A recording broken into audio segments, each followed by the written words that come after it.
Yo, what's good? What's good? What's happening with y'all? Yes, sir. We in here.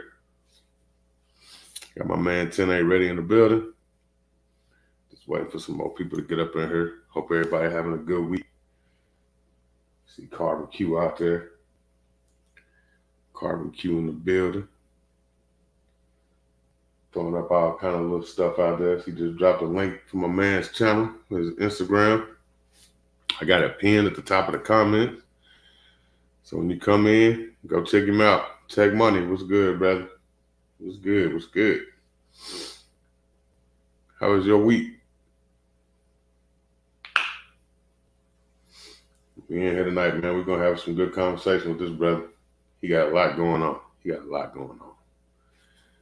Look like he can teach you about some money things, some physical fitness stuff, some prepping stuff. I think he covering all kind of bases.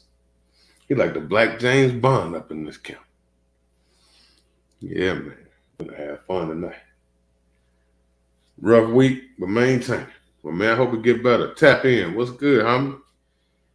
Tap in Productions. That's my guy. Brother, I was looking at a picture of you. Actually, it was I was looking back at the first meetup video. You was a little pudgy. You didn't slam down now, brother. It's a big difference from Tap In Productions in Houston to Tap In Productions in Nashville. Maurice Evans, what's happening, brother? How you doing? I see you out there. Maurice passing out, carving all kind of flowers. Mark Thompson in the building. What's good, fam? I see you. Coy in the building. I see you. Knew Coy had to tap in. Yes, sir. Got Kane in there. What's up, Square? I see you out there. All my squares, what's up? My man tap in said, yes, sir. In that gym. Yes, sir. I see. Shanna Ewan. That means Jason close by. What's happening, Ms. Ewan? Welcome, welcome. Jason is close by. Where you at? Yes, sir. I'm gonna get a few more people in here, and then we're gonna bring this brother on up. Hope everybody doing good. Hope everybody done got all their SHOT Show content in. Everybody know what they want for this year. Y'all already done made your list, making them early Christmas lists. I already copped something for the new year. So did. Got to finish editing up the video so I can get it up for y'all so y'all have something to watch tomorrow, man. Yeah. I'm a little late to the party on this one, though. But it's here, though. It's here. Yes, sir. When y'all come in, hit that like button for me. Hit that like button. Share the video, man. Share it. Bring some other people in here. Tribe of Kings in the building. Let's get it. Yes, sir. Got the tribe in here, y'all. Them brothers, boy, they be getting it in. They be putting in that work. That brother, he done already got the ham radio stuff out there and everything. So I'm talking about. Okay. There you go, Jason. I knew he wasn't too far behind. You see one, the other one right behind. Yeah, man. I'm finna bring this brother in here. We get a couple more people on here. Hollow Point, what's good with you, brother? What's good with you?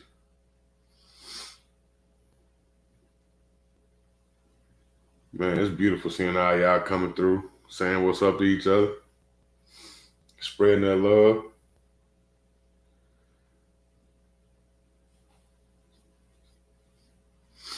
If y'all wondering what I'm looking at, I got two screens. I can see the comments faster over here than I can over here. Yep. Anybody, what y'all's New Year resolutions? Who made New Year resolutions? And who gonna stick to them New Year resolutions? Nobody ever stick to them. Well, who's sticking to theirs? My New Year's resolution is to buy more guns. Yeah. So will. Buy more guns. That's what we're doing in 2023. Buying more guns.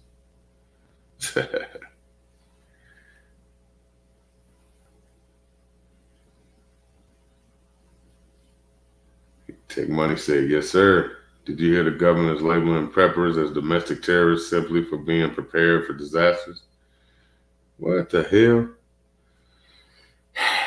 You need to sit down somewhere. They also talking about changing like the Shockwave shotguns to SBSs, making them NFA items. I saw a video that said something about the ATF admits they made a mistake, but I had to back out of YouTube real quick, and when I went back in, it was gone. I can't pull it back up. That's right, Maurice. Y'all hit that like button. We got 14 people and 8 likes. Come on, now. Hit that like button. All right. I hope this brother ready, because I'm going to bring him on the screen. Man, Patrick G.R.A.V.I.T.E.E, what's good, brother? What's good? I see you, fam. Bam! There he is. What's going on? Brother. This is Sean, y'all. 10-8 ready. Why don't you go ahead and introduce yourself? Hey, my name is Sean from 10-8 Ready. A little bit about my background. Former Marine, did some time in the Marine Corps. Former law enforcement, also first responder, paramedic as well. 10-8 Ready is basically a multi-service company with a focus on preparedness. I built this company because I guess as corny as it sounds, I actually have an authentic love for our people. When my people talk about we love us, I oftentimes ask, what are you doing for us? And so I built this company to educate us, to empower us, and to, try to give us a handbook or give us a leg up on a game that was systematically not configured for us to win or to prevail. So I'm out of Northern Virginia right now. And so the whole, the corny introduction is, hey, this is Sean from 10-8 Ready. We are a multi-service company with a focus on preparedness. We're experts in 3 areas: security, tactical training, stock market analysis and publication, and asset protection. But like I said, man, I built this company because I've been a fan of us ever since I've been a child. And I'm not a fan of just running my mouth. I'm a fan of actually doing something to help our people. So this is what I do. I don't believe that as people, we are as prepared as we need to be and for any number of events. Grid down, power outage, financial collapse. Don't get me running my mouth. So y'all cut me off, but a little bit about it. They ain't gonna cut you off, brother. They gonna let you talk. You know what I'm saying? Like I said, this is raw and uncut, brother. And you're right. We are way behind and definitely not prepared in all those areas. At least some of us, anyway. Right. I don't think. I can't say everybody is behind, but some of us. There's a lot of us out there that are definitely going to be in a bad situation if stuff went down. And and when I say I don't mean any.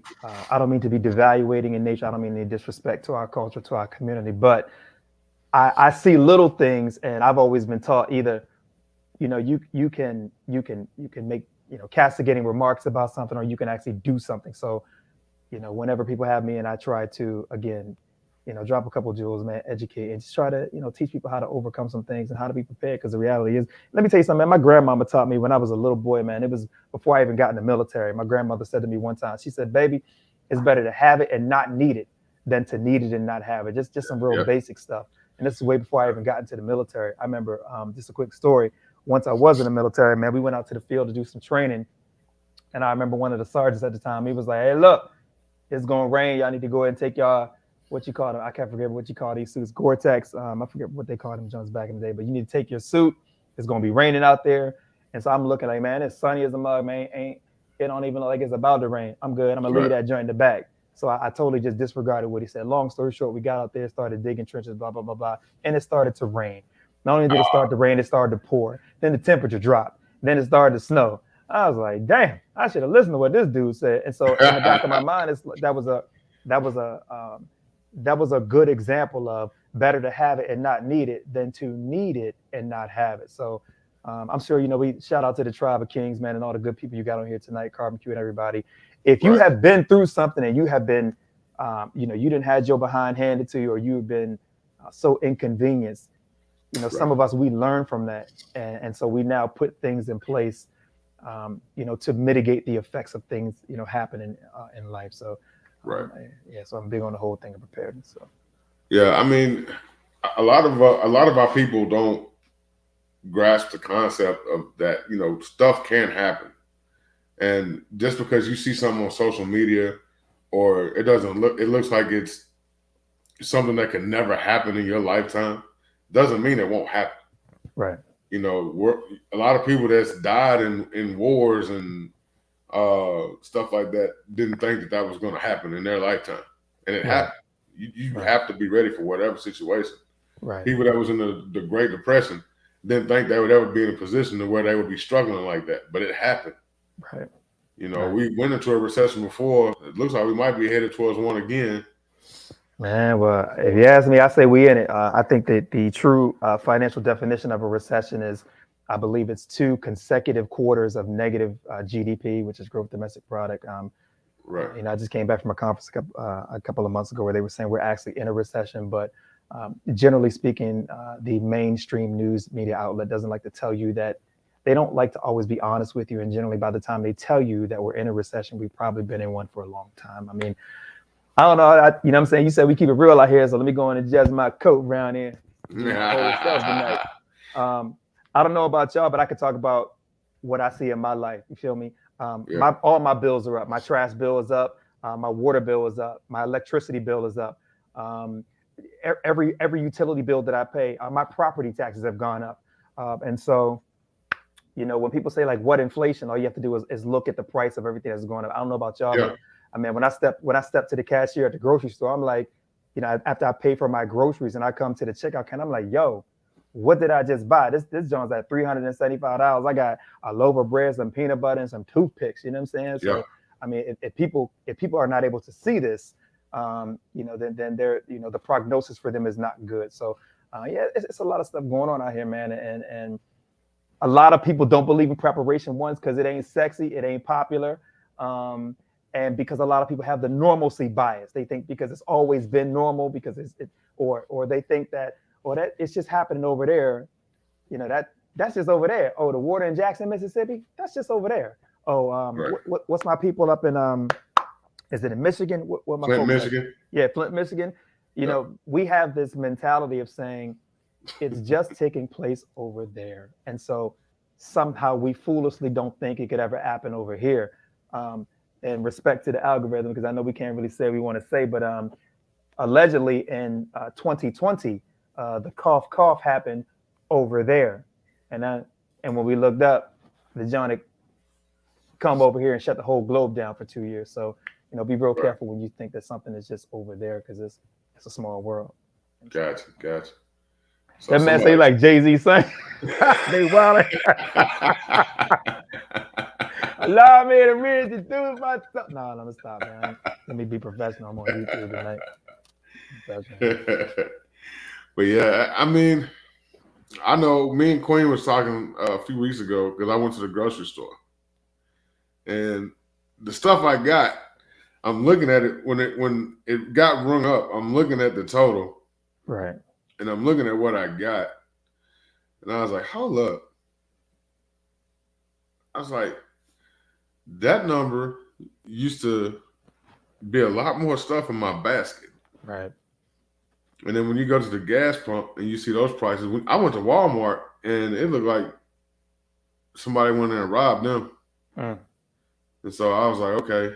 So I do feel the whole recession thing. I do feel that people are not prepared. I know in my area where I live at, I got a lot of hillbillies running around me down here in Manchester where I live at. And they ready. They ready. Yeah, I know some of these companies. Yeah, man, that's a burden of mine because I'm not trying to. Let me again make sure I monitor my words, but I was looking at something on YouTube one day, and they were talking about. I'm not going to call them out because I don't want to give them any attention. But they were talking about a particular group of men that do not share our melanin, and they were, I guess, somewhat of a militia type of group. And when I watched this documentary on them, I was impressed by the way that they train together, they eat together, they hunt together, they sharpen their knives together. They are proficient in tactics in running perimeter security. They're proficient in terms of communication and running ham radios, things like filtering war. I mean, I was like, I'm looking at these dudes like, man, they're ready. They participate in something that I'm big on, which is forming alliances. That's another thing to my people. I remember Tavis Smiley said a long time ago. I ain't heard that. I remember old school Tavis Smiley, BET back in the day. Yeah. He said one thing our folks need to do a better job of is just speaking to each other. You know what I'm saying? Like, I mean, like, hey, how you doing? You know what I'm saying? Hey, good morning. Like, I was born down south and raised up north, some kind of a hybrid, but my southern roots, you gotta come John roots, you know what I'm saying?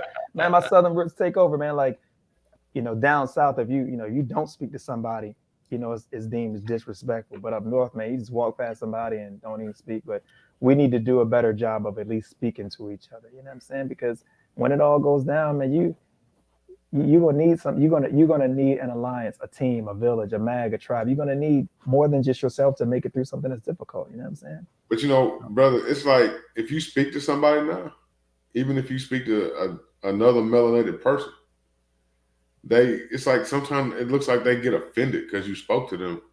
Then we got a person there, all right. You know what I'm saying? It's like they get offended. I still speak. Right. But they look at you sideways like, who you talking to? Why are you speaking to me? You know man, I just say good morning, how you doing, brother, man? What's happening? What's going on? Hey, how you I just speak to folk, you know what I'm saying? Like, man, when it all goes down, man, that's another thing, man. Like I remember I was living somewhere one time, man, where there was this huge unexpected snowstorm that came through the neighborhood. Yeah. The snowstorm came through, it dumped a rack of snow in the neighborhood. And then after the snowstorm subsided, like 5 hours later, it came by and dumped an additional, I don't know, like 10, 12 inches of snow. Right. The bottom line is the following morning, you had all these people who had never seen this type of snow and they weren't prepared. Ain't nobody had no snow blowers. They got these tiny little shovels and, people trying to dig out or whatever. And people ended up walking to the local corner store or whatever to get groceries because they couldn't use their car.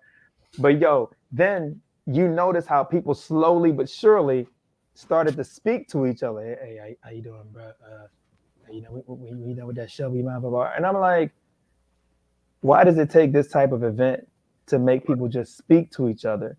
Think of the powerful alliance you could have had if you spoke to each other on a regular basis. Hey, Miss Jones, how you doing? You know what I'm saying? Down south, that's it. We speak to folks. Hey, man, down south, you ain't got to know nobody. Boy, you ride by that junk, you be like, all right now. You know what I'm saying? You ain't got to know nobody, but don't get me declining. But it's amazing what it takes. It's amazing that we oftentimes wait till an event takes place that is not so pleasant to cause us to speak and to cause us to interact with each other, man. And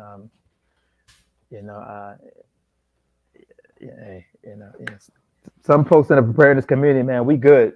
I speak to folk because I'm kind, I'm nice, I'm polite, and I'm a fan of us. You know what I'm saying? But I miss the days when you used to, like back in the 90s, for example, I could be walking in the gas station and see a brother I didn't even know, and we dab it up like, what's up, homie? Right. You know what I'm saying? Right. Now you speak to a dude, they be looking at you like they're ready to fight.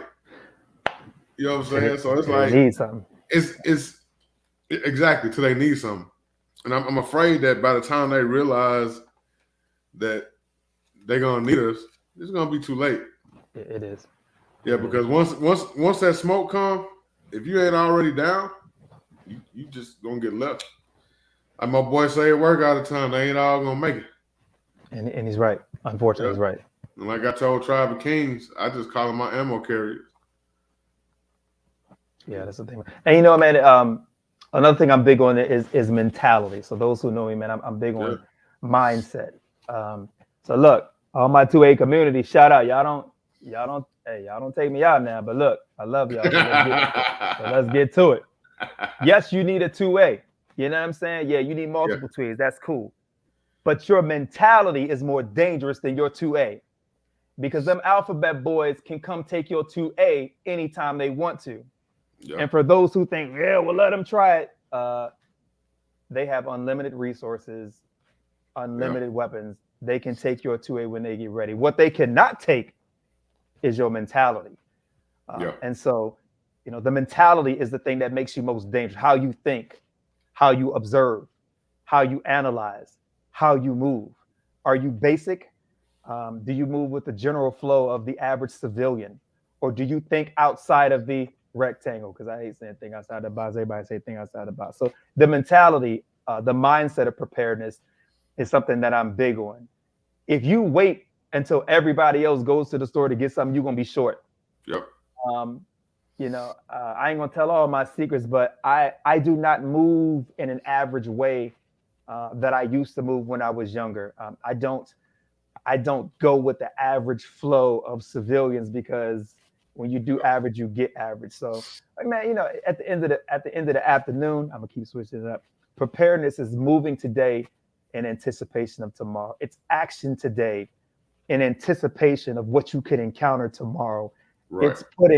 It's putting multiple rings, multiple layers of security and protection between you and a potential threat, so that when that threat materializes or shows up, the effects that it has on you, your friends, your family, and your loved ones are mitigated because you have put things in place.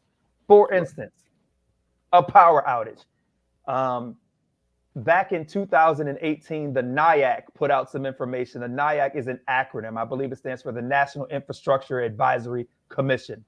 They were a commission that was, they were tasked to advise the president on the status of the nation's infrastructure. During that time, they let the president know that the nation's infrastructure is superannuated, it is old, retired, frail, brittle, and it is in desperate need of upgrade. I don't know if you guys have ever seen these local substations out here. Them junks don't even be having no walls around them. Ain't no security guards on them. They're open. That's just looking at local substations.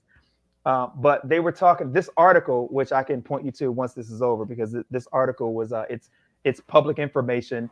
It was published by the Department of Homeland Security. Of course, I'd never say anything that's not public information, but it was basically saying that the United States needs to be prepared for an event that could potentially take down the grid and could potentially exacerbate resources far beyond anything that America has ever seen.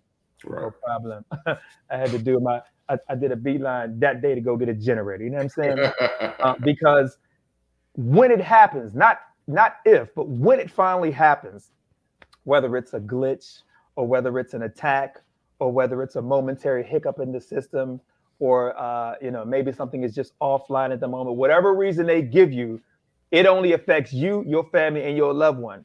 How do you put some kind of layer of protection in between yourself and that situation? Get you a generator, get you some gas, get some fuel stabilizer so that you can prolong the life of your gas, get you some spark plugs, actually take the generator out the box, turn it off and on, and train with it. Don't let the first time you use the generator be the time when it's dark as hell outside, it's a power outage, it's a grid down scenario, you need to use 2 degrees outside and it's freezing.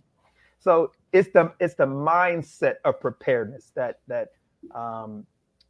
once our people truly embrace, we will truly be powerful beyond measure, independent, which of course is not a popular thing to say, because powers that be don't really want us to be independent and think for ourselves.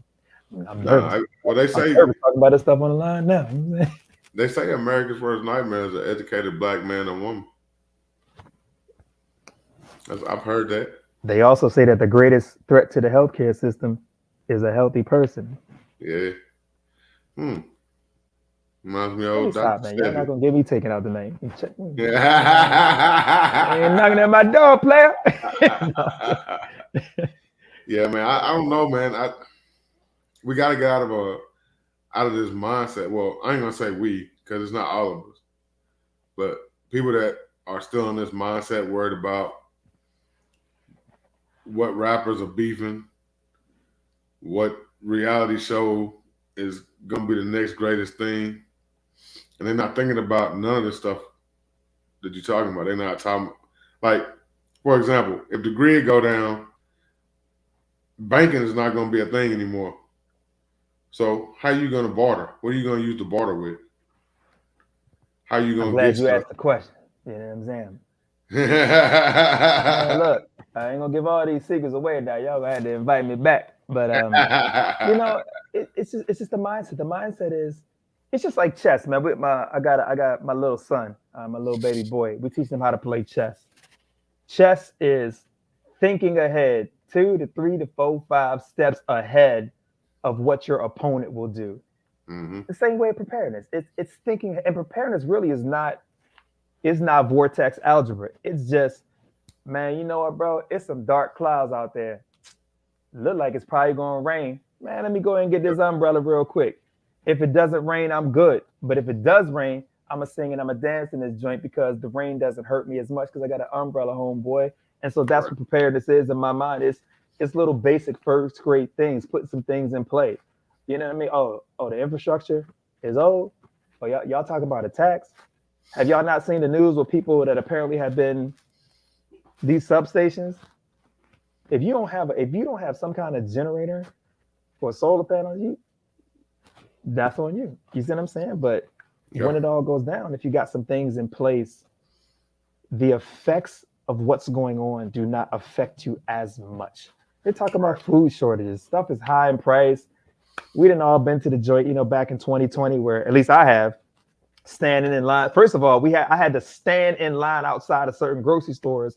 They really had us out in that junk like boot camp 101. Only thing they was missing was the yellow footprints. Y'all know about the yellow footprints, but Yeah. we had to stand in line to get into the grocery store because apparently they could only let a certain number of people in at a certain, we could only let 30 people in at a time for your safety because everything is for your safety. But anyway, and so then when I got into some of the grocery stores, there were certain grocery stores where they were rationing food. There were actual signs like, yo, I mean, he said, yo, but it was like this thing of chicken or this thing of salmon, limit 2 per customer. You know what I mean? Y'all holler back if y'all have seen some of this stuff.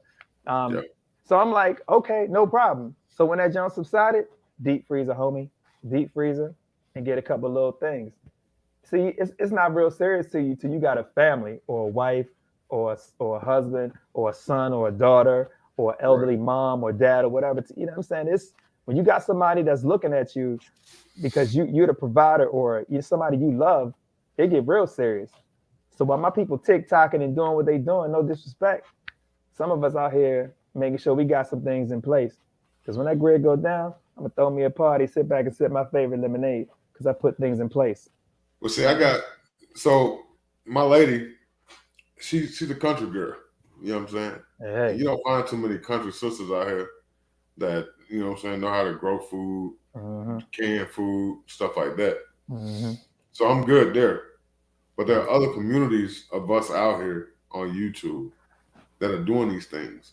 Right. And they are putting it out there to educate people. Right. We just got to give them more of an opportunity to shine. More people need to go and support them and see what they're talking about, see what they're doing, and get their knowledge base up. Right. You. I'm sorry. Go ahead. No, go ahead. You mentioned the whole thing about barter. I don't even think. I would venture to say the majority of our people don't think about that bartering, because most people will probably think that's too antiquated. Let the right amount of the circumstances and variables come together. You'd be surprised. We'd be back to a barter system real quick. Oh yeah. Bartering is what they initially did before there was currency or money, because true money is gold and silver. The American dollar is really just currency because it's a representative of what true money used to be, which is gold and silver. But anyway, bartering, man, is like, hey, look here, power Hurricane Katrina. Let's put it on something that people could get with. Everybody knows what Hurricane Katrina, how that took place. Disaster situations, power out, ATMs not working, the lights in the stores are not working. You can't roll in that junk and swipe your debit card or swipe your credit card because at that time it's Wu-Tang, it's cashews, everything around me. Cream, get Yes, the money. sir. But so if you had some cash on hand, it made it a little easier for you to subjugate in that situation. But getting back to bartering is, hey, you know what? You know what I'm saying? Like, hey, I know you like ammunition, whatever. So, I don't need ammunition, but I could use a bottle of water, or my baby girls could use some Pampers. Let's keep it all the way real, because let's think about some stuff. Everybody in here like to eat, right? You like Right. your food to be seasoned. You got some salt, some pepper, some paprika. You got some seasoning stocked up. You know what I'm saying? Because anything can be a barterable item. You know what I mean? But we're not even going to talk about little silver and gold coins. We're going to talk about just silly stuff like bottled water, Pampers. People like to smoke cigarettes, alcohol. Again, it's always more than ammunition and 2A. I love my 2A. I love my 2A fam. What I want my 2A fam to do is, like a great pastor said one time, he said, man, I don't want you ain't got to think like me. I just want you to think. Right. 2A is lovely, but it's more than that. You can't eat bullets, homie. You can't eat 9mm and 5.56. You know what I'm saying? You know what I mean? Like, you can use it to eat though. yeah, you can. But the opposition got some too. Like it's funny. I remember when I was growing up, I had a homeboy in the hood one day, and they got into it with somebody, and so somebody at a party was like, "Yeah, I gotta watch what I say online." He said, "Yeah, I got a 2A." So my man was like, what you think you got the last one? You know what I'm saying? Like, Yeah, I so, say that all the time. my 2A community, they sometimes we conduct ourselves like we the only ones that got one. I'm just saying that what I wasn't talking about necessarily going after somebody else's stuff. Yeah. I don't know. Ain't no deers running around out there strapped up, I hope. I hope that'd be bad. They see a deer. Yeah, you know what I'm saying? As long as there's some deers and rabbits and hogs running around, we gonna eat. Yeah, I'm just trying to get my folks to to the best of my ability, get them to think about the mindset of preparing. What if you got a little one, man? Like, hey, what if you got you got little ones, man? They get sick. Do you have some antihistamines? Do you have some analgesics? Things that take away the pain. Do you have antitussives, things that help you with coughing? Do you have Band-Aids? Do you have hydrogen peroxide? Do you have Q-tips? You ain't seen them until you got a hangnail and you ain't got no toenail clipper to clip that joint. I mean, just little things. Like you laugh, but if there's a situation where these stores are not available, or the stores are available, all the items are gone. See, those are all the things that Carbon talks about on her channel, because her channel is a prepping channel. Good stuff. And that's being shooting prepping channel. Yes, sir. Black Poindexter prepping. And you go over on the other side of the street that I was talking about earlier, there's a bunch of preppers and farmers over there. Yes, sir. A bunch of carpenters and stuff like that. Yes, sir. And that's what I love about the Tribe of Kings. They have everything. They got, you got a doctor, a lawyer. They can grow food. Right. They can hunt. They got carpenters to build. Right. So they got every base covered. It's a beautiful thing, a beautiful system, and they train hard. And so, if everybody had that level of preparedness right now, it won't be nothing. See, us old school cats that grew up in the 70s, we'll be good if the grid go down. Right. Because we know what it was like without technology. Right. You know what I'm saying? We had technology, but it's nothing like what it is now. Right. We didn't have cell phones. We didn't have Xbox. We didn't have. Right. We didn't have none of that.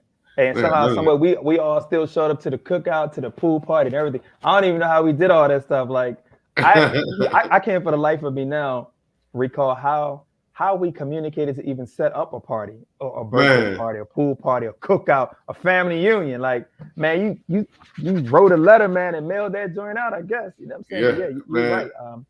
A lot of folks they knew how to survive without the superabundance of technology, and that's another thing I say to people. Yeah. I went somewhere to speak to some young people, and as the speaking came to a close, one of the youngins was like, "Hey, can you give this? What kind of advice would you give to the young generation?" I said, there are many things I could say, but let me say this one thing. I would say you should use technology as a supplement. You should not stake your life on technology. Let me clarify. You got some young people that they don't know north, south, east, or west, and they couldn't get across the street without looking at a phone. You know what I'm saying? They be in this joint, like, and I be they don't know how to read a map. Like, They be like, oh my God, I don't know where 3rd Street is. I'm like, yo, 3rd Street is right there. Just look up and cross over the street. And so I think that we can get to a place where we're too dependent on technology to the point where, y'all said I could be myself. I think that smart technology makes dumber people, Oh yeah, definitely. because you stop using the most masterful computer ever created, which is your brain that God gave you. You know what I'm saying? Like back in the day, man, we would drive around north, south, east, west, here to Cali, whatever. We didn't have no maps. We didn't have any GPS. We just knew, look, you're gonna follow 95. You're gonna take a right at Route 52, and you stayed awake. You look for that, John. If you missed it, you made a U-turn. You know what I'm saying? And so all I'm saying is that we should not be so dependent on technology to the point where if the technology fails or if the technology malfunctions, you're dead in the water and you can't move or function because you have forgotten how to use the brain and the common sense and the observation skills and the functional skills that God has given you. So yeah, I mean it was crazy because back in the day, if I wanted to play Nintendo with you, I had to go to your house. Right. If I wanted to talk to you, I had to pick up that phone. And if you was at your grandmama's house, it was that one where you had to. Man, don't mess the number up. Damn, I got to start all over there. There was it 525 or 535. But don't get me talking about the phone, boy. Hey, them just had busy lines. This is busy. Hell yeah. Still on the phone, God, dog. You know what I'm saying? And then like we didn't have like the ability to just say, "Hey Siri, call so and so." If you knew 100 people, you knew all their phone numbers in your head. Man, right. That job was 777-9311. Boy, y'all know about that phone number, man. Let me stop, man. Y'all ain't real. You know what I'm saying? Yeah. Siri, shut up. I ain't ask you nothing. See what I'm saying? I always listen. So we wonder how, when we talk about something, when you go on social media, what you was just talking about pops up in your timeline as advertisement. It's because they always listening. It's recording, it's listening, it's mining your data, it's replicating it. I've been I'll tell all my resume, but I've been in the information technology field for a little over 25 years, and we work with this technology. And generally, every time you download an application or an app, you click that agree button, but nobody really reads that 10 page that says you give us access to your text messages, your phone, your contacts, your camera. So yeah, all this stuff is recorded, man. So there's people who got Siri and they like Google, Alexa, and all that stuff. No disrespect, do your thing, but I don't choose to have those monitoring devices around me, man. But no disrespect. Y'all want to know what the weather is? Have a good day. It's all good. So they like, people come in my store. And when they come in my store. My bad. Tech Money. I'm sorry. I'm looking at these comments, man. Tech Money funny. He said, facts. You mess up one number, you got to start all over, man. Yeah. Don't let it be 911. You know what I'm saying? Like, man, it's just crazy. But like, people come in my store and they're trying to talk to you about a gun. I need to buy a new gun, protect myself. But the whole time they like this. It's like, so how are we going to talk about guns if you can't stay out your phone? Protect yourself with your mind first. You know what I'm saying? Yeah, I mean, what good is a gun gonna do? Because you're gonna be walking around everywhere you go like this, so you ain't even gonna see what's gonna come happen to you anyway. Because you're gonna be like this. Right. You got trained with the weapon too. You got trained with the joint, and then you need to put yourself in some situations like how they used to do us. Some situations where they used to say, "We're gonna get your heart rate up on this next one." I mean, because people tend to think that when something pop off, you're just gonna grab your item that deploys rounds and you're going to get busy. It's not like that in the real world. You're going to be nervous. You're going to be anxious. Your heart rate going to be beating. You're going to see stuff you didn't think. And so, your mindset is. If you've never been in smoke and you don't know what that adrenaline rush feel like, what your vision is like, it's different. What your energy is like, it's different. It's real different. Yeah, it's different. So if you ain't never been in some real smoke, and you get caught out there and you ain't been training, you probably not gonna make it through that fight. Yeah. Because people don't know what that feel like. I see a lot of people out here that do training and train people and teach people, well, if you get in this situation, you're gonna do this and this and that. And I'm like, but you ain't never even been in no real smoke. Man, they say strength ain't really strength until it's tested. I remember Mike Yeah. Tyson said it's all. Well, Mike Tyson said Everybody got a everybody, plan whatever. till they get punched in the face.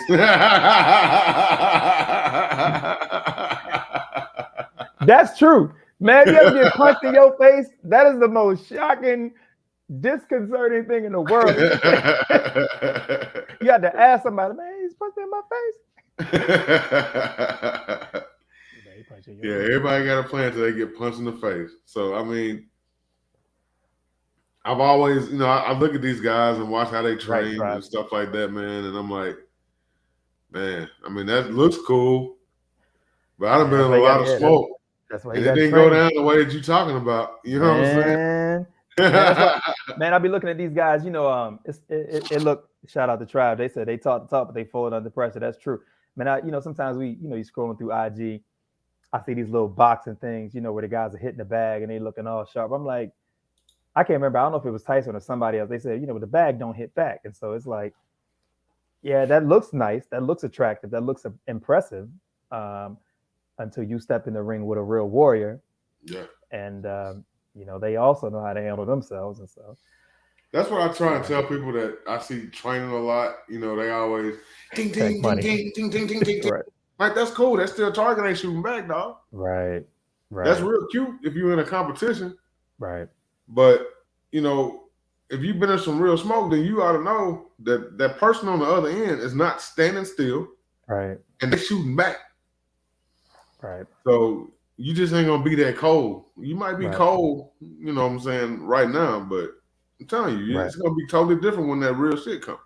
Yeah, you're right. Or you throw in some things that they weren't planning, like some of my training in my former life, we had judgmental pew pew. Basically, you're in a scenario and then like an old lady pop up or a child. You know what I'm saying? Like if you never trained for those scenarios, you don't want to hurt someone who is not meant to be hurt. So yeah, man, but that's what everything is like. You got to train, man. It's easy to have a weapon, or easy to have a generator, or easy to have, I don't know, your favorite drill, but you never took the gun out and put a screw in, or you know what I'm saying? Like it's there's so many things. That's why, man.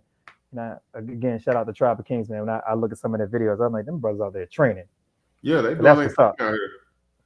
So, are you going to be doing training classes?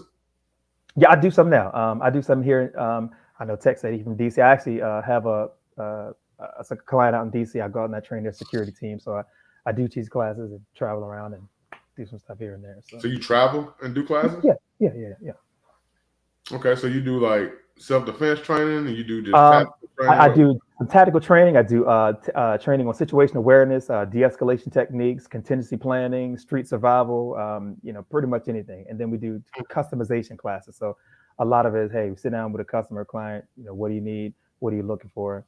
And we come up with a class and tailor make it and customize it, based upon our 30 years of experience. So. Oh yeah, we might be able to set some stuff up. And you said you were in Virginia, correct? Yes, sir. Yes, sir. It's Northern Virginia. It's about 15 minutes from DC. Okay. They call it DMV now. Everybody knows the DMV. Yeah, the DMV here. Mm-hmm. Yeah, so Buffalo Bison, DMV Bison. That's her name. That name sounds familiar. Yeah, it sounds familiar. She's affiliated with Naga. Okay. Tia. I don't know her. I don't know that personally, but I think I may have heard or seen that name in passing. Yeah. Her name Kia. Okay. And what kind of collaborations have you done in the past, or are you looking at doing in the future? You mean with other folks? Other folks, yeah. I haven't done any collaborations. I'm open to it.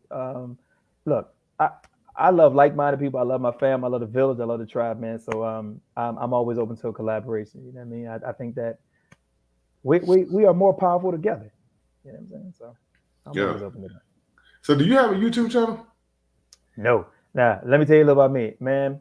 Y'all can laugh. Y'all can laugh at me if you want. For some reason, man, I don't know, man.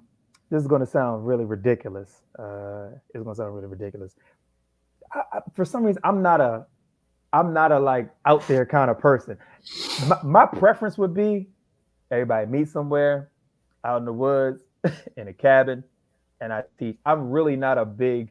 My preference is not to be online on the web or on like a whole bunch of platforms, because as silly as you might think this is what I'm about to say, I generally think the things that I say are not really things that some organizations really want me to say. So I'm just real mindful about my online presence. You know what I'm saying? I got the IG. Yes, I have the IG page. But you guys will know if you subscribe to it or you see it, you will frequently hear me talk in certain terms because I'm aware of what's going on out there, and I'm aware that you talk too much truth, you talk too much empowerment, you already know. So That's why my show is called Raw&Unkut, because we don't give it. so yeah, say what you want to say. right. So yeah, man. I'm telling you, if I brought Hot Tub Tony in here, boy. I mean, y'all got a visual what Hot Tub Tony would look like. Hot Tub Tony. Like a big Papa type of dude, just no shirt on in a jacuzzi. You know what I'm saying? Chilling. Got a couple things around him. Let me stop. But oh man, look, my man Coy said real G's moving silence. Yes, sir. And plus, I have a lot that's going on right now, and I don't think that I will be able to kind of keep up on the YouTube channel the way I I would want to. I got I do the security aspect of it with security and tactical training. Yeah. I do have a stock market aspect of it where I write a monthly letter, and I've been writing it for 3 years, and I speak to advisors. So I'm super busy, so I probably wouldn't be able to maintain the YouTube video. And plus, I won't put all my stuff out there like that. I tell you, I think some of the stuff I say is borderline. So I gotta be careful. Yeah. So you're a stock market guy, huh? Yeah, I guess so. An investor. I've been an investor for a little over, I don't know, about 18 years.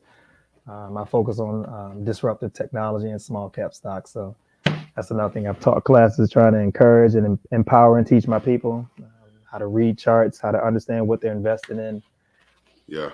How to go long, how to understand. I think that's what keeps a lot of us away from the stock market, is trying to understand everything. Right. Because that's a lot, man. It's a lot to try and unpack when you try getting involved in stocks. You know what? But once you've been in something, it's not that hard. Like, I guess for somebody who is not really familiar with weapons, and considering your current position, they might be like, man, a chamber and a revolver and a upper receiver and a lower receiver. Like, but to you, because you do it, that's easy. That's easy peasy to you. So, again, been doing it for a little over 18 years. So that's another thing, man. It's just, I try very hard to teach those who want to be taught. I try to teach us how to subjugate and overcome and be successful in a system that was not designed for us to be successful. So the stock market thing, man, is really easy once you understand it. But a lot of things they encrypt, and they make the language very ambiguous and very confusing, because it's not meant for us to do well in it.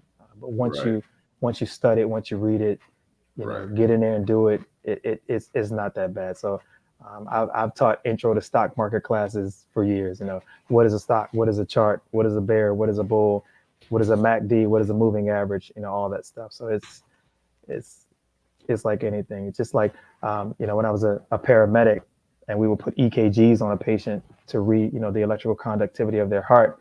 Yo, if you've never seen an EKG and you look at that junk like a rack of scribble, but if you are a trained medical provider with a trained eye, you look at it, you can actually interpret it. So it's really not that bad. So that's another class we teach, intro to the stock market, and we put things in first grade language so our people can understand it. Right. So I need to. I'm sorry, man. I just looked over here, and my man done changed his name. It threw me off. He changed his name. I might say, you're. They in here a while, and I like this group. He say, you're. Oh man.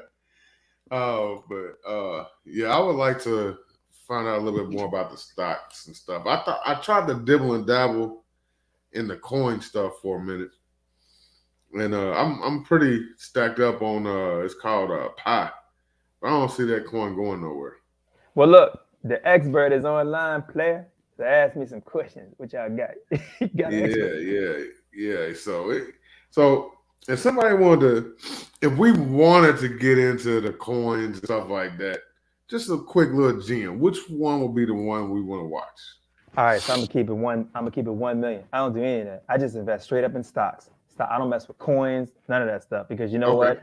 I try to go with technology that's been around for a long time, tried and true companies.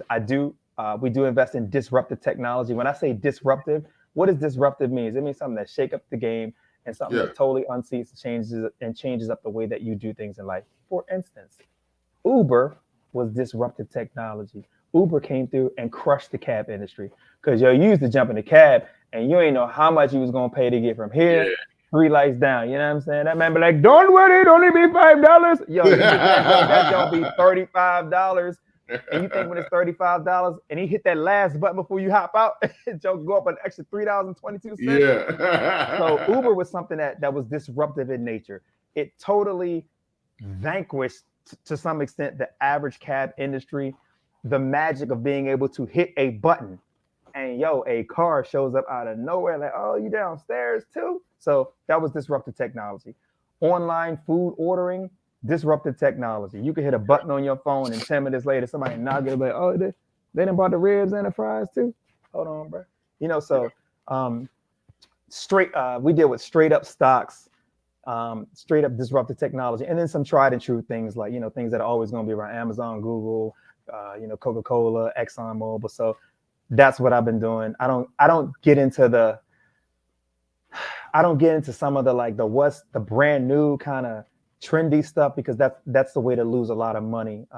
So we typically like to follow things that the big money's following. So I don't want to bore you, but whenever y'all want to ask me some questions about that, you're more so what about the cannabis stocks? What do you think about that? That's a big thing. I feel like the 2020 global shutdown of 2 years kind of sidetracked or derailed a lot of that. I do long term see that as, a viable place to do very well. I have feelings of ambivalence against that, feelings of like joy, and I'm irritated because something that had our black men locked up for ages has now become a recreation and a sport. And all of a sudden, you see these things being decriminalized, as it relates to low-level marijuana possession, all this kind of stuff. And now, again, the same thing that was a criminal charge that has so many black men knocked up. All of a sudden, that John is a recreation sport. You got stocks. But long term, I see that being something that will do very well. But people got to ride out, because these last 2 years have been rough. It's been a lot of stuff going on in the market with the economy. The Fed keeps raising rates. The price of everything going up. Then what do we come through? It was I don't know when we ever seen as many shortages. It was a shortage of everything. It was it's a food shortage, gas shortage, rubber shortage, plastic shortage. This is a tampon shortage, a baby milk shortage. What? These dudes said it was a coin shortage. Where all the coins go? Yeah, that was crazy, man. I would go to the store and they'd be like, we can't give you no change. Like, what? Bar brought up at Chipotle, they was like, oh, you need exact change only? No problem. Bro, I ain't playing. No problem. I came right back next time. I was like, here go these $8.17. But that's because everybody start keeping their change in case shit went down. So they say. To be able to buy stuff with. If it was a coin shortage, why they make more coins? They keep printing all these dollars. But he said, how many eggs are in your area? How many eggs? What? Okay, I found this on the web for how I didn't talk to you, Siri. My man, he said, ask him how much eggs are in his area. I got it. He's saying how much do they cost? Oh, they're expensive. I don't want to give me the line online. I can't remember the exact price, but the price was high enough to the point where you'd be like, damn, these houses is 50. They are much more expensive than they should be. So yeah. They said, I don't man, eat somebody eggs. talking about Kurt Smoke. Boy, I know you from back in the day. Boy, outside Kurt Smoke and beat him up for saying legalize marijuana. But damn, look how many taxes they could have gotten off the yeah. Coin shortages was when everybody was locked down, not able to go to the store. It made no sense, right? You know what? For Lord help me to say the right thing on this internet.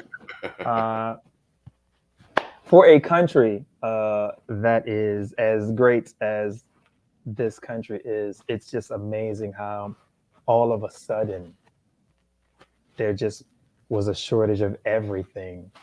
Yeah. All of a sudden. So you guys can do your own math. Yeah, beef, you guys can. Pork. I mean, at some point it just became comical. It became laughable. It became this joint is Nickelodeon. Like there's no way there can be then it was then there was an oil shortage and I mean, every time you turned around, it was almost as if somebody was like, "Oh, that ain't work."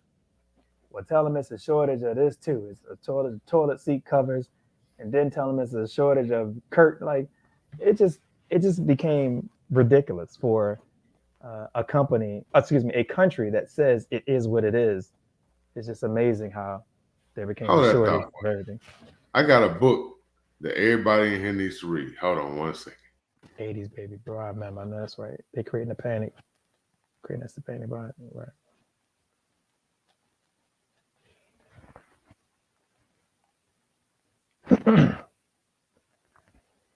Yeah, I got some questions about anything. Please feel free to ask anything about anything. Preparedness, stock market, training, anything. Security. If you have not read this book, you are missing out. This is my third copy of this book. I read it, then I let somebody borrow it. Man, oh man, let somebody borrow the book. So I bought another one, and then I read it again, let somebody borrow it. I never got it back. So this is my third copy of this book. And no, don't care who you are, you cannot borrow it. You can go buy your own. Right. Dre, that's one thing I never do. Let somebody borrow a book. I'll give money, but not a book. Because, man, I tell you, people do not get things back. Who knows what this book is? It's written by William H. Cooper. That's all I'm going to say. So if you know what that book is, put it in the chat. And don't be Googling it either. Because if you have to Google it, that means you ain't read it. He said, Dre, stop letting stuff out. Dre, if you don't mind for what? Let's see, what's it called? Rebuild? Oh, behold it, man. You know what? I started to say that's what the title was, but I wasn't sure, man. I don't have that book. One of my boys has it. Man, I mess around and read like the opening page of that joint. I said, man, let me shut this joint. Woo. That's a serious book right there. Yeah. So it's I believe it's chapter 7. It's a serious book. Let me double check and make sure. Bangers and bullets, blessings. That's right. Let me double check and make sure. Hold on.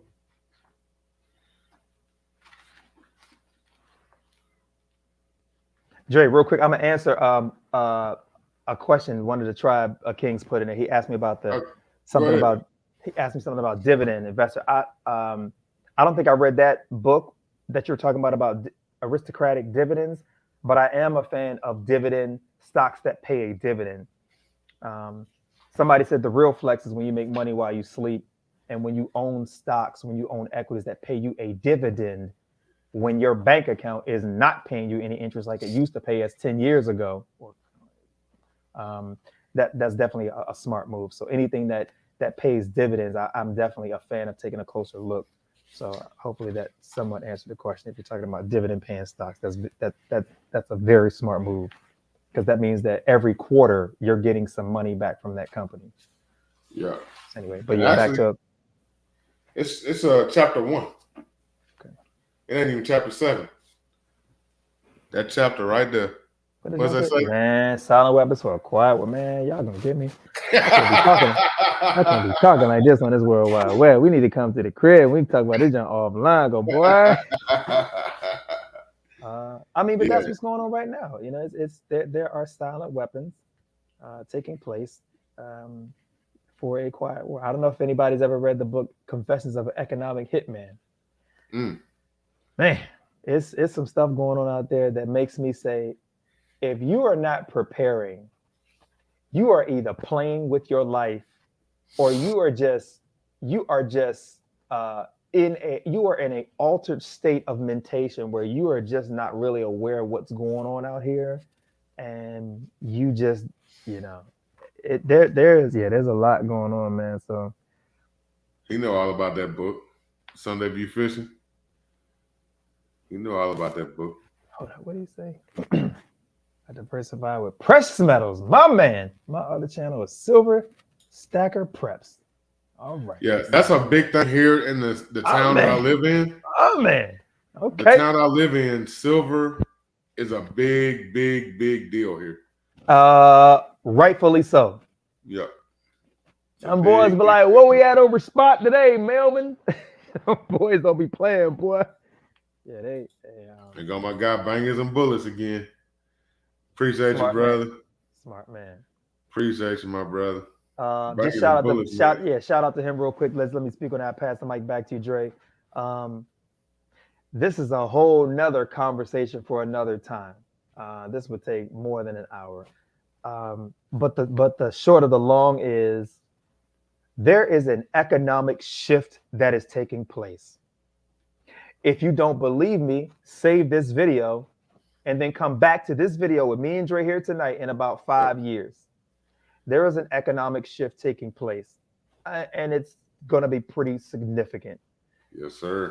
There is a lot of money that is moving out of traditional financial instruments into things called precious metals, gold and silver. If you don't believe me, once this call is over, you can research on your favorite internet search engine and just look up gold, central banks, BRICS Nation. Look up all of those things and see what's taking place with gold and silver. Look at how foreign countries are going through what they call de-dollarization. That means they are getting rid of the United States dollar. Yeah. They are dumping treasury bills because they are beginning to lose confidence in an American dollar, which is not backed by anything. That's why people call the American dollar fiat currency. Fiat, I guess, is Latin for because I say so, which basically means that the dollar has power only because the government says it has power. Yeah.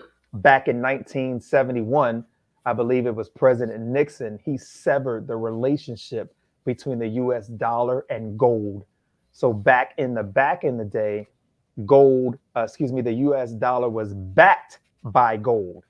But when he severed that relationship, the US dollar, which is known currently as the global reserve world currency, became backed by nothing.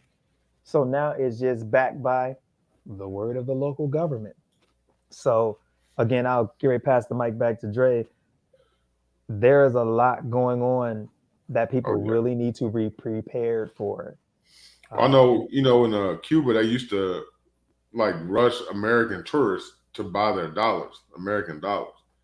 And I was talking to a friend of mine, and he said they don't do that no more. Well, apparently, I don't know if you guys know what the BRICS Nation is, but feel free to use your favorite search engine and look it up once we get off this call. Excuse me, the BRICS Nation is an acronym. It stands for BRICS. It's Brazil, Russia, India, China, and South Africa. These are nations that are forming to come up with their own global reserve currency that will challenge the dollar. These are nations that are saying that they no longer want to do business or embrace the American dollar, and they are working to come up with a new global reserve currency that will be backed by, drum roll please, precious metals. Let me take a quick left turn real quick and pull over. Years ago, I think the year was 2011. 2011, I went to this conference and I heard this conference. I went to an investors conference and this guy was talking about Tesla. Well, back in 2011, Tesla wasn't sexy. Wasn't nobody rapping about it. Nobody knew how to pronounce Tesla, let alone spell Tesla. And I remember I told my wife at this time, I was like, this is probably something that we should probably take a look at, because the person who's running the head of Tesla operation, they're basically saying they're going to revolutionize the way that cars are. They're going to come up with this battery powered car, and basically it's like a computer on wheels. All right, let me speed up my words. 2011, 12, 13, 14, 15. I remember one day we went to this mall. It was around the 2016 timeframe. It was in Tyson's Corner, Virginia. And they actually had a Tesla showroom inside the mall. I looked at wifey. I was like, I told you about this thing about 5 years ago. 16, 17, 18. Then you start seeing you start seeing maybe one Tesla here, one Tesla there, whatever. All right, well, now the year is 2019, 20, 21. You starting to see them sprinkled around. Now it's 23. It's like it's the sexiest thing in the world. Everybody got a Tesla. Now you hear somebody rapping about it and talking about it. One of the things about being a disruptive technology investor is you have to be a visionary. You have to be able to see a particular trend or something coming that may take 5 or 10 years to get here, but it's better, in my opinion, to be 7 years early than to be 1 minute too late. There is a major financial shift coming, not only to this country, but to this globe. You would do well to begin to look into some information about how to begin to get into owning some precious metals. Because, go ahead. The street. The United States dollar is let's say on a life support. I'll say this: there was a study that came out. It was called "The Reign of Empires," and it talked about how every empire basically has like a 200-year run where they rule, whether it's the Persian Empire, the Aztec, whoever, whatever.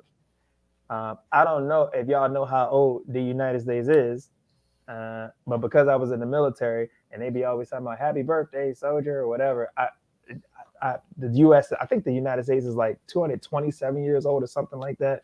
Yeah. So basically, the United States has been ruling for about 220 some years, and they say the average reign of an empire is 200 to 250 years. So, do your own mathematical, do your own, calculations. Bottom line, you do well to look at moving and getting some precious metals like Banger and Bullet said. So anyway, back to you, Dre. I'm about to start getting into the silver myself. Every time I go, there's a little shop up the street. They sell the what you call the 2As. Yes, sir. And they sell silver. So I've been talking to them about getting into some silver. You know what, Dre? Silver fairly cheap, actually. You know what, Dre? See, the problem with us is, and I say us, I was told to include yourself. People feel more comfortable listening to what you're saying. The problem with us is we don't see. It's never popular to be in something until everybody's in it. But see, the way that real money is made when you acquire assets that are out of favor, that are hated, unloved, and that are unpopular. Right. Then you wait for like 5 to 10 years. You gotta wait sometimes because see, our people, we have a hard time waiting over a long weekend. Like, well, I ain't made no money yet. Like, bro, it's only been 2 days. You know what I'm saying? By the time your average civilian wakes up to the potential of silver and gold, and they realize what is happening to the dollar, it will be too late. Yeah. Either the prices will be too high or there will be no more to acquire. So now is the time, because the moment that they put it on the mainstream media, it's too late because everybody knows about it. So somebody said, let's say I have 100 G's. Or boy, you put that on this chat. How would I be able to use it if the bricks? How would I be able to use it if bricks is what takes over the world currency? Where would I spend it at? The good thing about why you put 100 G's? Well, you got 100 G's? No, I'm silly. The good thing about precious metals is gold and silver, they represent, that's what real money is, meaning that it's fungible, transferable, and it's acknowledged worldwide, globally. Um, so if the BRICS takes over and does their thing, I think they are trying to unseat the U.S. dollar. And I'm not saying that's going to happen tonight, tomorrow night, or in 5 years or 10 years. Who knows if it will happen? What I'm saying is that countries and nations are getting tired of the way that this country does business. They are tired of this country weaponizing the U.S. dollar and kicking other countries out of the SWIFT system and all this other kind of stuff. But let me answer your question. If you hold on to it, it will always have value. There will be a local community here throughout this country that will always take gold and silver. And no matter where you go around the globe, gold and silver are recognized globally. There may come a day where the U.S. dollar, like the Venezuelan dollar, may not be recognized globally. So it's a smart decision to. Even if you just stack it up. You know what I'm saying? Just stack it up and hold on to it. 1 ounce. 1 ounce right now is what? Maybe an ounce of silver is what? About $24 for 1 ounce? Yeah. Now, an ounce of gold is about $1,900. That's very expensive. But I heard an old homeboy say, slow and steady wins the race. You don't build it overnight. You get a little something here. And that's another thing to my people. Man, my people got money. We just spend it on what we want to spend on. Man, Gucci belts and phones and Yeezys and this and that. And, my mama taught me you make time for what's important. So I think it's wise to consider looking into some precious metals. You can always tell when an economy is going to collapse. Precious metals is taken out of the currency. We lost RoyVi in 1969. Yes, sir. Yeah, and shout out to Bangers and Bullets again, y'all. He supports heavy. No, that's good. We got some strong supporters out here. That's good. If you got a channel and you in this chat, just put 357 fam in the chat, and it'll drop the link to your channel. Okay. You can get gold 1/10 ounce, 1/4 ounce. Okay. U.S. dollar is backed by the might of his military. Ain't that the truth? Ain't that the truth? Man, the U.S. uses the military like some send-out boys. This country just ran by a bunch of bullies that go around the world bullying people, man. Hey, look here. You're not gonna catch me saying nothing bad about this country on the internet, okay? You know what I'm saying? These views do not represent the views of 10 Ain't Ready. I mean, as a final participant, okay? This is the greatest country to live in. Go USA. Oh man. You're not gonna knock on my door tonight. Nah, but I hear what you're saying. I hear what you're saying. So my man said, what about diamonds? So I was at the shop the other day, because the same shop that I go to, that I was just talking about the silver and stuff, they sell jewelry too. And they sell their jewelry by the gold weight, by the metal weight, not by the stone. He said it has to be a really, really, really clear diamond before they go by stone weight. So the gold is more valuable than the stones. Okay. So it's a little weird. I wouldn't, personally, I don't know that I would, I don't know if I would get into diamonds. I don't really know how liquid that would be or what the market is for that. Mm-hmm. Because oftentimes something is only as valuable as, somebody on the opposite side of the table willing to, take that trade or give you fair value for it. So I don't know if I would touch diamonds. Yeah, I would stick with the metals, because people are going to be more subject to take the gold or the silver, because if nothing else, they can melt it down and make other things with it, right? That they can use. And and not only is gold and silver, and not only silver is a monetary metal, but it's an industry metal. I believe is one of the best conductors, one of the best conductors of electricity. Right. It's used in this whole, again, another 3-hour conversation. is anybody aware of what's going on in this country with this whole green movement and this whole Electrify America movement, where they want everything to be green, they want everything to be electrical, they want everybody to have solar panels. Every solar panel has photovoltaic cells in it. Those photovoltaic cells, they use silver. So if everybody in California, per governor, whatever his name is, supposed to have solar panels by 20 whatever, every electric car uses silver. Every iPhone uses a portion of silver. Silver is used in the medical industry. It's used in aeronautics. So it's not only a monetary metal, but it's an industry metal. So there's a huge demand. So this, bank B&B, physical metals are the way to go. And it's not popular now because nobody rapping about it, singing about it, talking about it. And the mainstream outlets or the mainstream companies are not talking about it. But by the time they start doing that, it will be too late. Well, he said, dude at the truck stop trying to sell gold chains for $20. If they real gold chains, I'll be buying as many as I can and just put them up in the safe. But that way, make sure you can validate that stuff is real gold. Sometimes you Yeah. have to get one of those one of them little testing kits. Yeah, what they have. It's called the Metallitic Precious Metal Verifier. It's like a little thing. You'll see them at the local coin shops.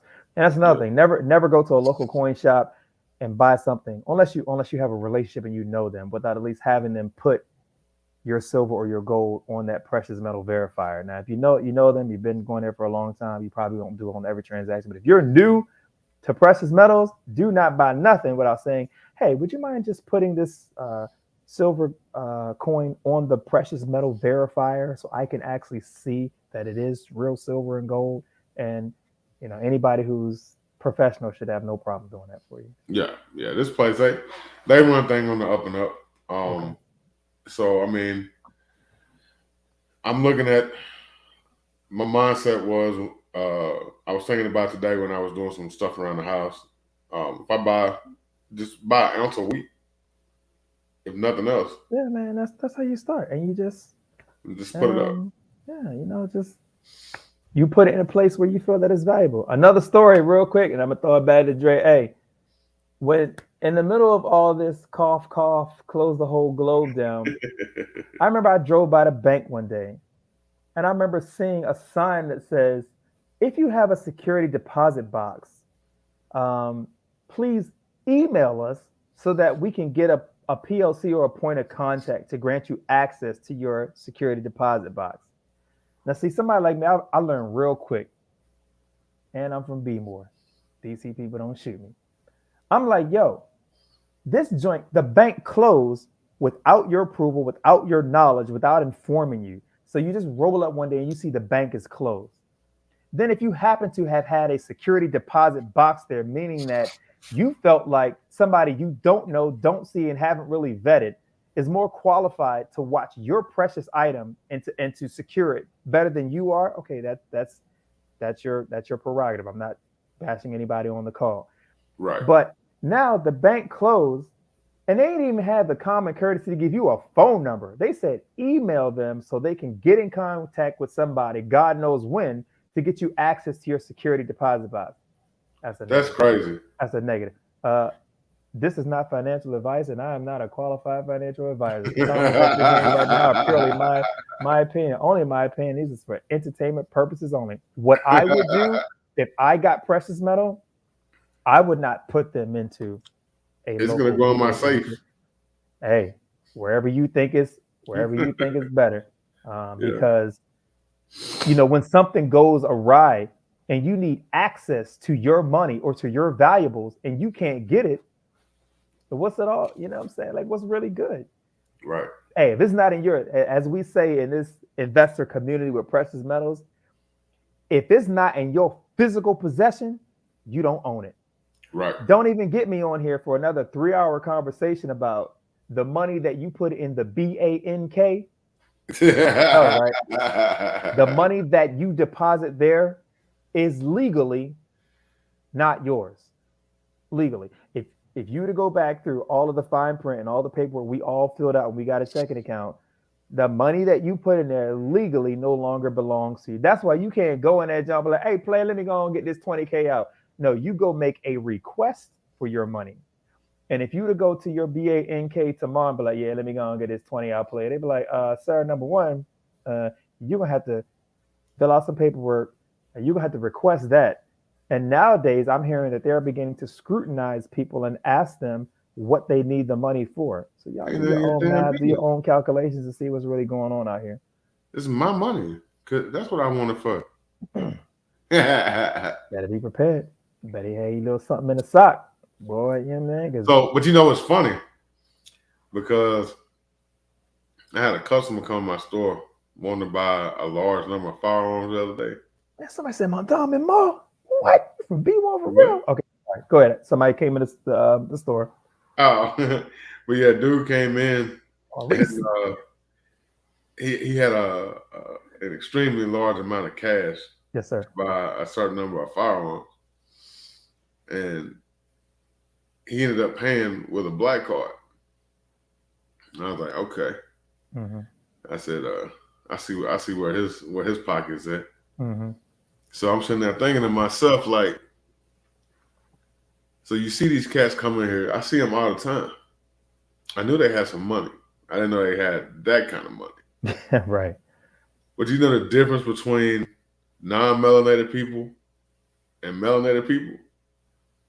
When we get the money, we want to show the money. They don't. A lot of them don't.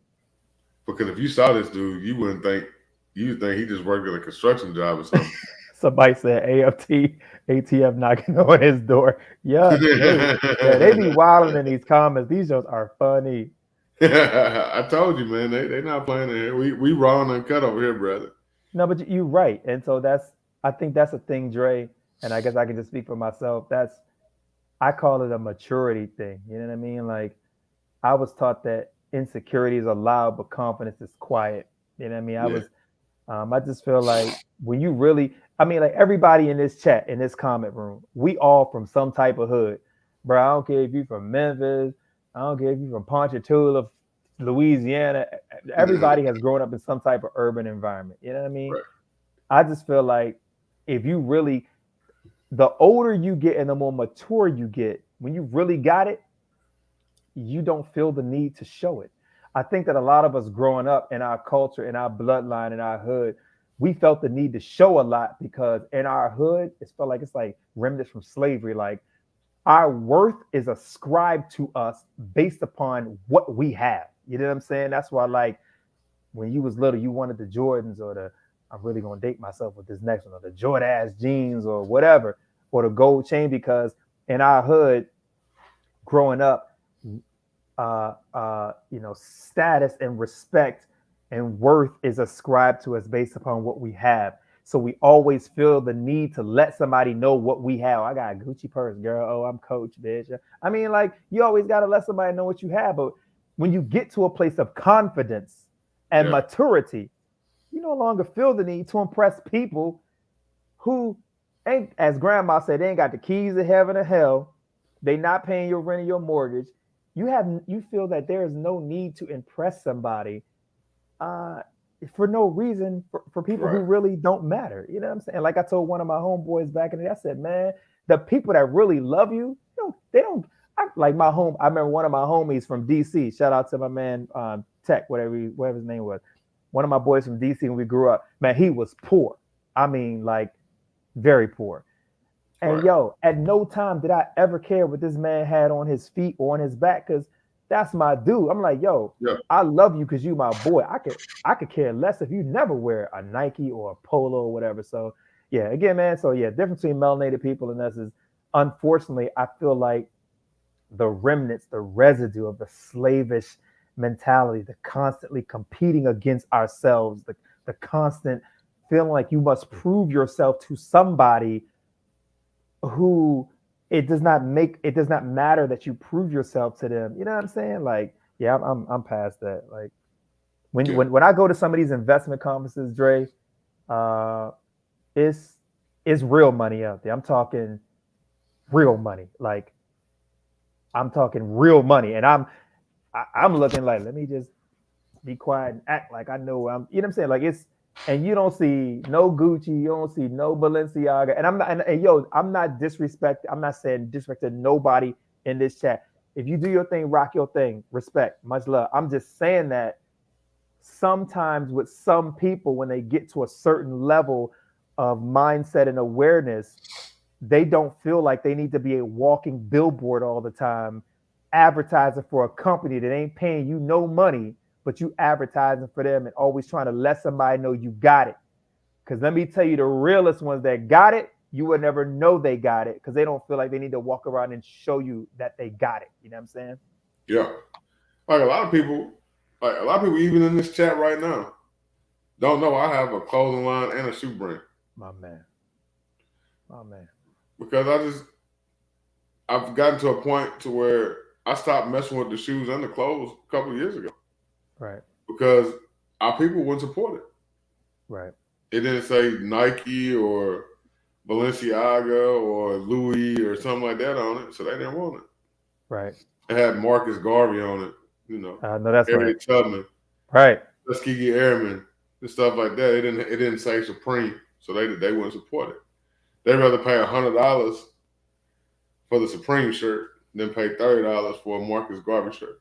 Yo, and and again, I'm not knocking nobody on here. Love everybody because you know what, man? I was young once. I was a youngin'. I was 18, 20, whatever, 30.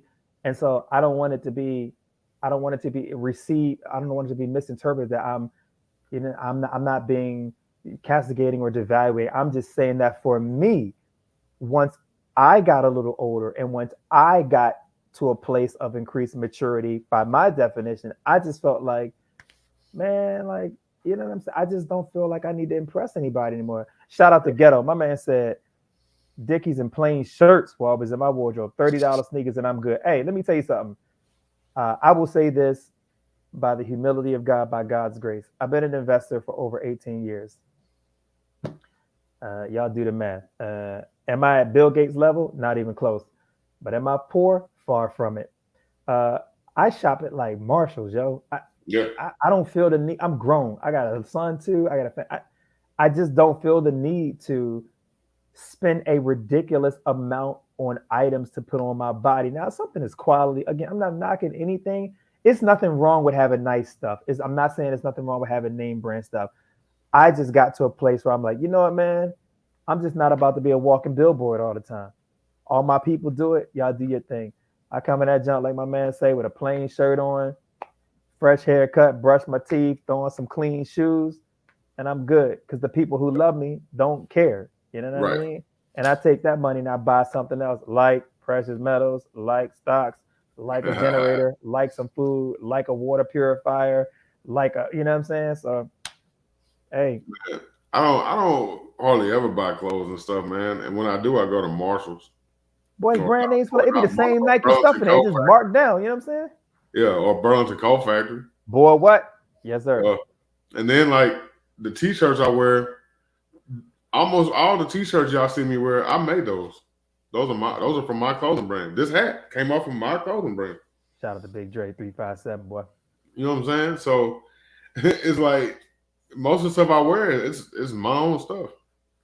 Wasn't nobody else supporting it, so I keep the brand alive just so I can wear it. I love it. That goes back to the mindset and the mentality. Again, no disrespect, only love to everybody out here. If it happens to apply to somebody, I'm just saying for me, I got to a place where I didn't feel like I wanted to be a walking billboard anymore. Am I saying that I don't own nothing that say Nike or Polo? No, not at all. Yes, I own all of that. I'm saying that I prefer not to be like, you know what I'm saying? Like Gucci, like all over. No disrespect to nobody who does. I'm just saying, man said drive around in a Ford Taurus, right? Yeah. So anyway, that's just the mentality. I feel like if I'm gonna own all that Gucci, I was black. I started clapping my hands. I said, if I'm gonna own all that Gucci, I'm gonna own some Gucci stock. If you are infatuated with Nike, you like Nike, no disrespect. Go buy some Nike stock. That pays a dividend, so you could really be a boss. So that when Nike continues to make money, they pay you a quarterly dividend. That means 4 times a year, Nike's paying you money to own their stock. Now that's a boss. You see what I'm saying? Yeah. So that is the mentality that I would love for my people to begin to embrace. Man, stop letting these companies use us as just walking billboards. Let me tell you, in the business world, nothing is free. Everything costs money. Hell yeah. Money costs money. You feel me? When you go to apply for a loan, that costs money because they're going to give you a $10,000 loan with a 20% interest rate on that junk. Everything costs money. Man, I remember I called this lady who shall remain nameless for, I guess it was a consultation. I thought it was more of a kind of a friendly thing, but I was quickly schooled. She charged me like X amount of dollars just to call her on the phone. I'm like, man, everything costs money. My point is, stop letting these industries use us as beautiful people to constantly walk around always advertising for them without being paid for it. Yeah. If you're going to rock all this name brand stuff, you need to get you a deal with somebody or something, man. Like, I just see us wearing all this stuff, and I'm like, you're not getting paid for any of that. And you're just redirecting people back to this store, and they're going to make more money off of you. You know what I'm saying? Right. Somebody said, Foreman Mills. I'm wilding. Let me stop. I don't know about that commercial. Foreman Mills. But, yeah. Yeah, man. Yeah, they somebody told me to drop a link to my stuff. Coy said the owner of Louis Vuitton is the richest man in the world now. I'm pretty sure he is. He's the richest man in the world now. I thought yeah, I guess so. Yeah, I guess so. That's probably on some slang stuff, you know what I'm saying? Like rich man, you know. Yeah, I don't know, man. These folks out here, they buy up all that Louis and all that stuff, man. I ain't mad at it, man. I'm just saying, man, I'm just saying, look, have you a couple of other things in place? That's all I'm saying. Just lovingly, respectfully. Do your thing. Just have some other things in place. Yeah. So that when things take place in an uninspected manner, you're good. You know what I'm saying? It's just, maybe consider, like I say before, and everybody go right, at least look left. Don't be such a follower, man. Like, you know what I mean? Like, we too beautiful, too bright, too brilliant, too creative, man, to just follow everything that everybody does. Plus, I'm grown. I ain't about to follow everybody no more. I'm grown, boy. So I ain't about to do it. So, yeah, man. But yeah, it just be more wise about how you spend your money. Yeah, I buy a lot of guns and stuff, but I have a channel, so I buy guns because I got to make content for the channel. Right. And but they're also investments because I can turn around and sell them or trade them or do whatever I got to do. But I can use them to acquire other products. Yes, sir. So even if stuff hit the fan, you know what I'm saying, and say currency wasn't a thing no more, and I had to do some bartering, I got something I can barter with. You know what I'm saying? Right. And remember, bartering is everything, man, from food to alcohol to toilet paper, to the ammo. It's also over-the-counter medications. You know what I mean? Like, ain't nobody trying to be, go deal with having a fever and they don't have any Tylenol or Advil or Bufferin or whatever. So just learn to think outside of the octagon and realize that preparedness is kind of like a marathon. Like, it's kind of like an ongoing thing. Like, it ain't that preparedness is definitely not a sprint. There's always something that you can do. There's always something you can add. There's always something you can learn. I was jiving around. I was joking, but I was really serious on one video. I said, man, I went to this show and everybody was, 2A. That's cool. Much respect. I said, but think about some other things, man, like a book. I found a great book on medicinal remedies, to assist somebody that may have a medical issue. Yeah, everybody got a medical issue. And if you don't, keep living long enough, you know what I'm saying? So, how about having a book where it talks about some natural herbal remedies, some ways to address some common maladies or illnesses? You know what I'm saying? Like, that's preparedness, homie.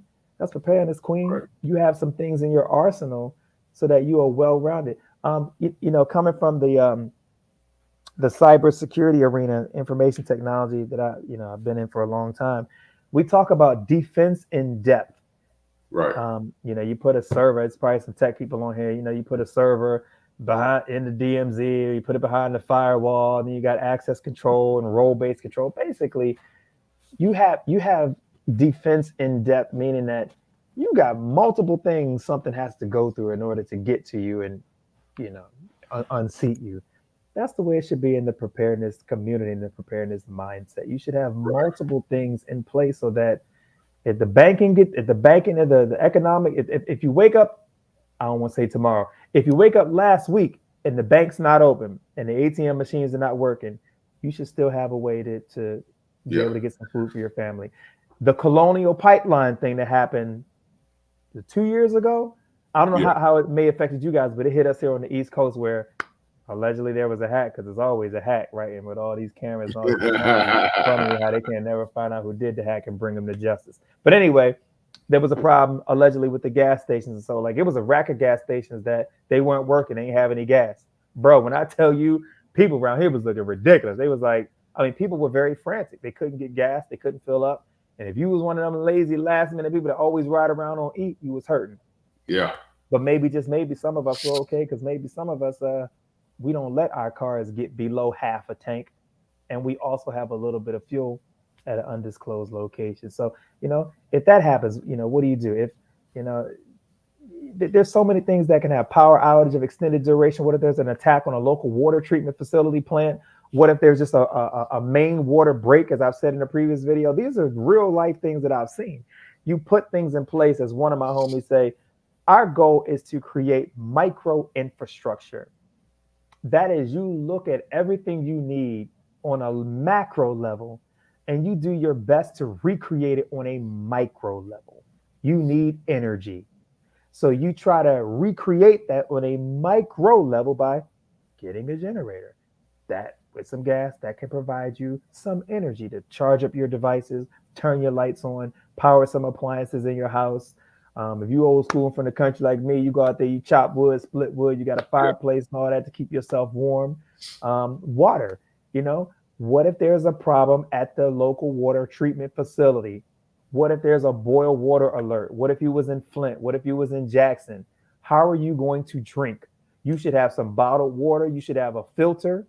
There are other things you can do, but you should have some basic things so that when life happens, you're not dead in the water. You know what I'm saying? You can still continue to move forward with some sense of decency, sovereignty, and pride, and you ain't got to go bow down to some system. You don't got to go to some camp or some set up facility because you have previously thought about it and put things in place. You know what I'm saying? So, it's crazy because a few weeks ago when we had that snowstorm or a little snow. Got it. Yeah. Cyber pandemic. Yeah. I'm sorry. Go ahead, Drake. When we had that snowstorm, to try and keep the grid from overloading, they were shutting the grid down in sections for so much time, and doing it in a rotation. And was this in Texas? Or you talking about in Tennessee? In Tennessee. Oh wow! Okay. Yeah. So people were kind of freaking out, and they were like, "What the hell is going on?"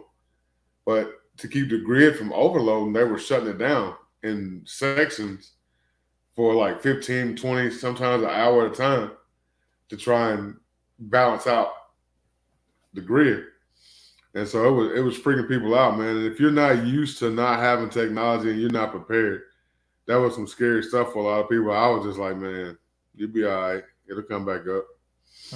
See, I was going to eat. I got food right there. So I was going to eat regardless. Right. And then where I was at, we I stayed with my lady, so she got a freezer full of food. Smart. And then we could build a fire in the yard and cook on it if we need to. You know what I'm saying? Because it just is what it is. Man, it's all fun and games until you don't have no food. Food is everything. I don't care, because man, like they say this. I don't want. Let me just be myself. They be saying this silly stuff like the average human can go for 3 minutes without oxygen and blah blah blah, and 3 weeks without food.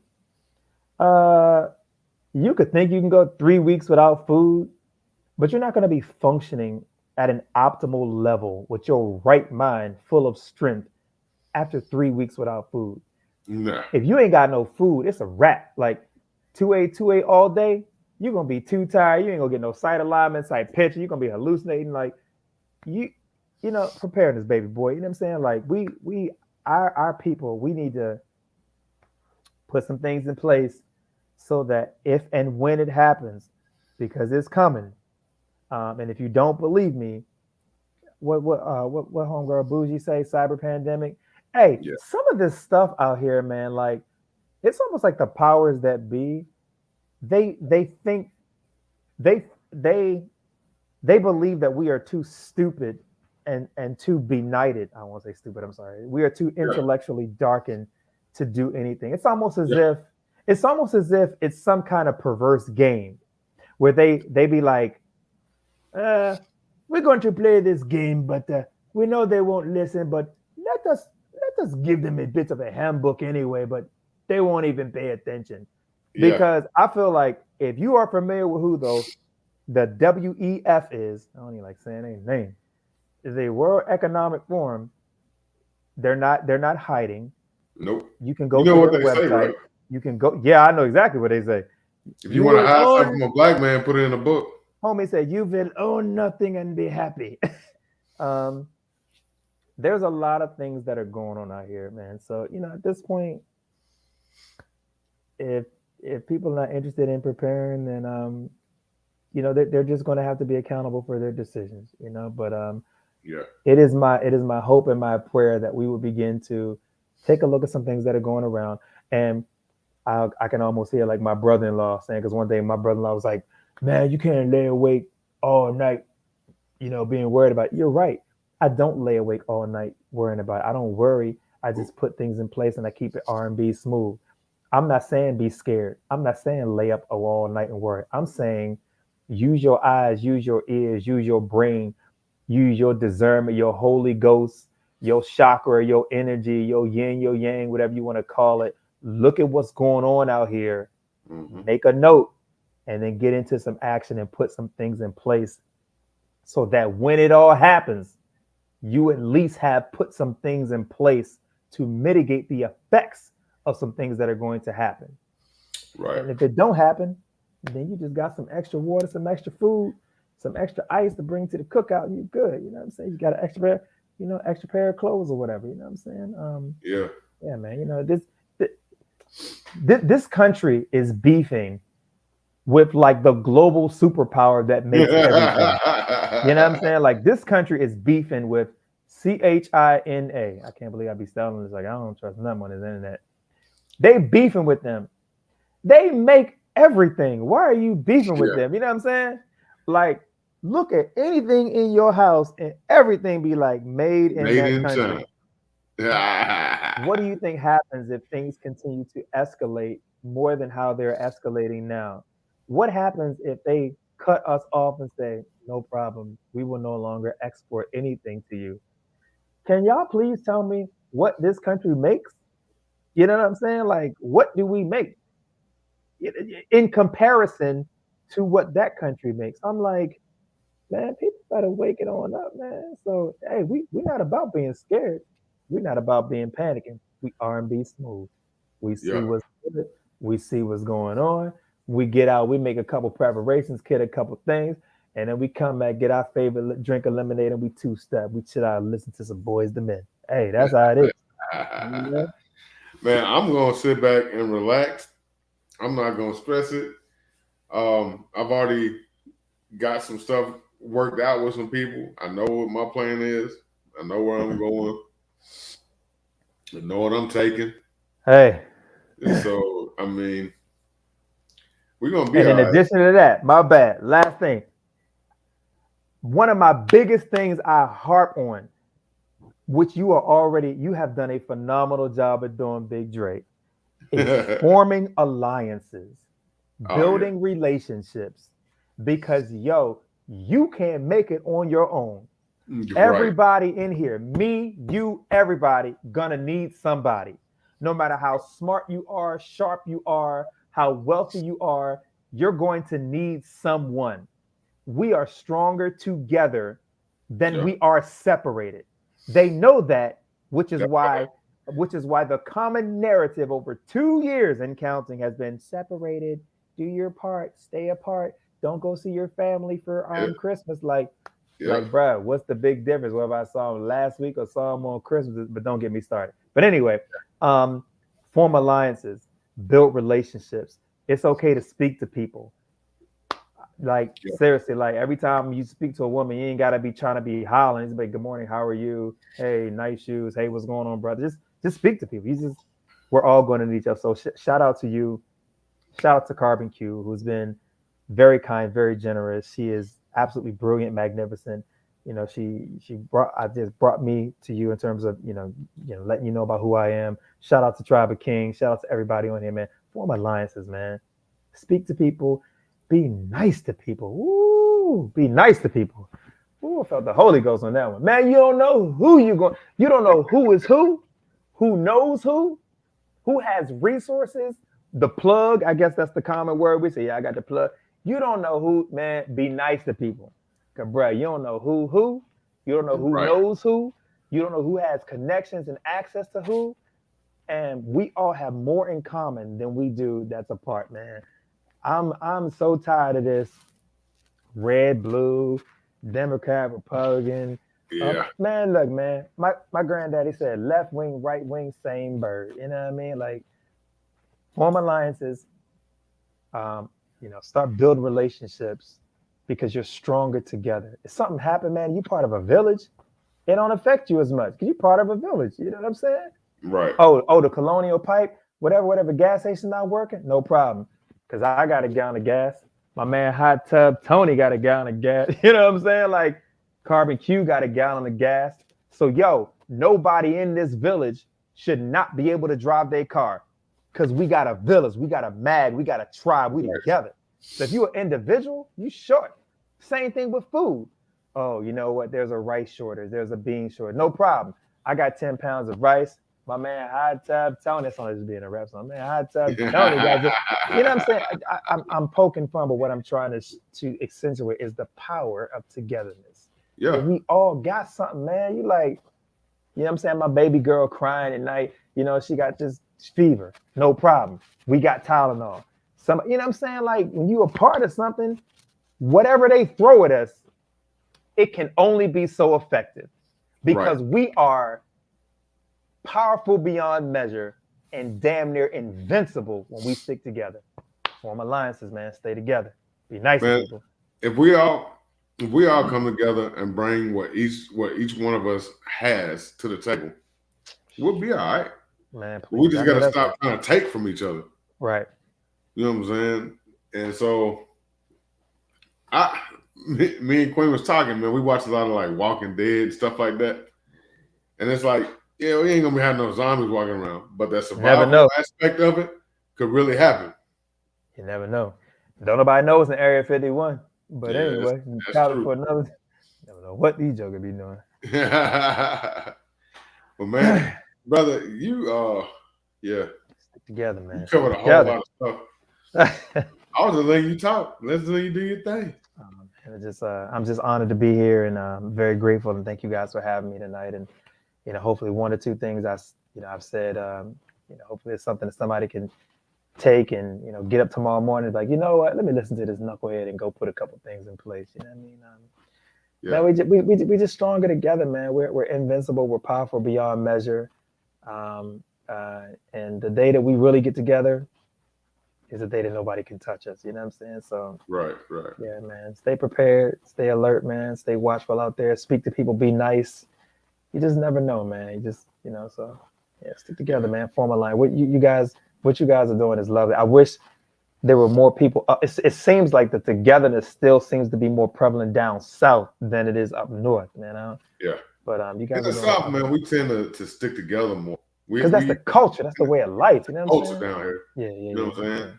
Yeah. So we all about, barbecues and drinking some beer together. You know what I'm saying? So all that weird stuff that people be doing where they don't speak to each other stuff. Yeah. I mean, it's weird to us. You know what I'm saying?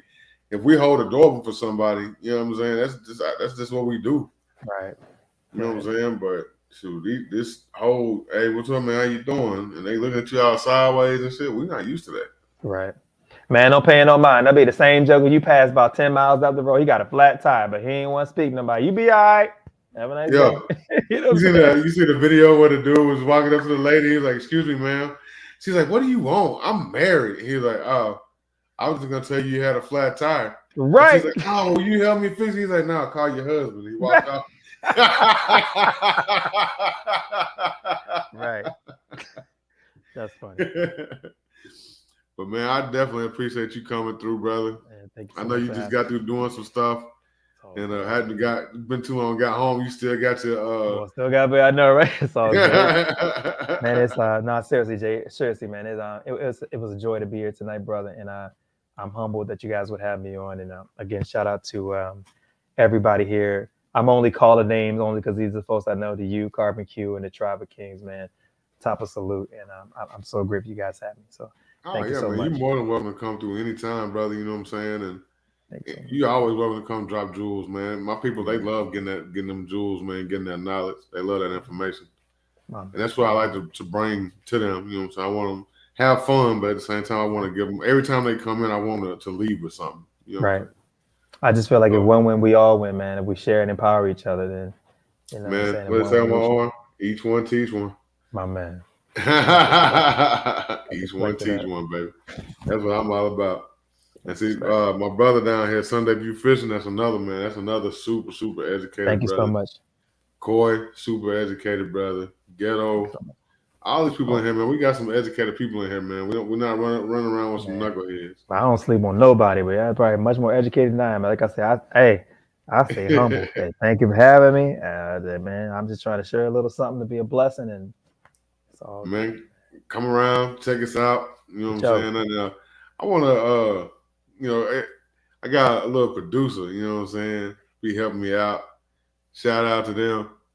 And I ain't gonna throw him up. I ain't gonna throw him out there. Shout out to them for the support. Appreciate you. And yeah, man, we gonna shut this thing down. Do you want to give them all your social media outlets? Any way you know what, man? Yeah, I think everybody can find me on at 10A-Ready on Instagram. I have a website that's more of like the corporate stuff. People bring me in for the consultations and for my stock market stuff. You're welcome to check that out as well. But if you want to follow me or check me out on Instagram, man, you just might learn something because I tried to say a couple things, man, to make people laugh and at the same time try to educate them on a couple of real things. So. Yeah, I'm definitely gonna check you out, man, because I want to get into the whole stock thing. Anybody out here, Carver's been dropping this link throughout. Thank you so much. And because she's one of the best moderators in the game. Her and Shanna and them. I got some dope moderators, man. That's what's up. And his link has been dropped throughout the show. I've been dropping this link. And so go show him some support, man. Go subscribe to his IG and stuff, man. Go check out his website. Check out all the information he's putting out. Show him some love, y'all. Invite him, welcome him to the family. Blessings. Everybody that has a channel in this chat, drop 357 fam in the chat right now. So Nightbot can drop your link. You know what I'm saying? Dre, sorry to cut you. I think Ghetto said, Big Dre, the link you throwing out doesn't work, but Shauna link works for him though. Okay. I guess my link broke. That's all right. Shauna got you covered. Yeah, we got you covered. We're gonna get you out there, brother. Sunday View Fishing said he posting a new video tomorrow at 10 a.m. Central Time tomorrow. Okay. So y'all go subscribe to these channels, man. Show everybody some love, brother. Again, you come through here looking like Jay-Z's son. As boy said.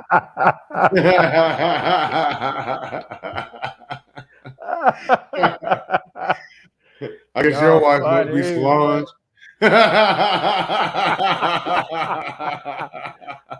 Hey, I gotta laugh because I stay clowning people about who they be looking like. Man, that joint is funny. That dude said like Jay-Z. Hey, I don't know. Look, Jay-Z not looking too good these days, though, boys. I don't know. I might Hey, need to about fix myself 70 up, boy. shit.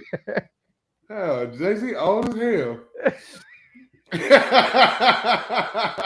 Oh Lord. Man, he Hey, what? you can Jay, tell. Hey, he you what, can tell Jay 56? rich. Hey, look, you can tell Jay he rich, good boy. He is unconcerned with the clothes he wear, and I'm not mad. Jay be chilling. Jay like I'm Man, worth $1 Jay ain't stuck billion. man. Jay like I'm gonna go and wear this shirt from Target, and I'm good. And I ain't Yeah, mad. I ain't mad at yeah. it. He ain't stuck nothing, brother. He ain't stuck nothing. But yeah, man. Appreciate you coming through. Hang out for a second. Everybody in the chat, love y'all. Again, appreciate y'all. My man, Bangers, man, again, brother, appreciate you, brother. You always coming through, showing mad love. Appreciate you. Y'all be blessed. Stay dangerous. We're going to shut this thing down, man. We out. That's right. Blessings, y'all. Thank you so much.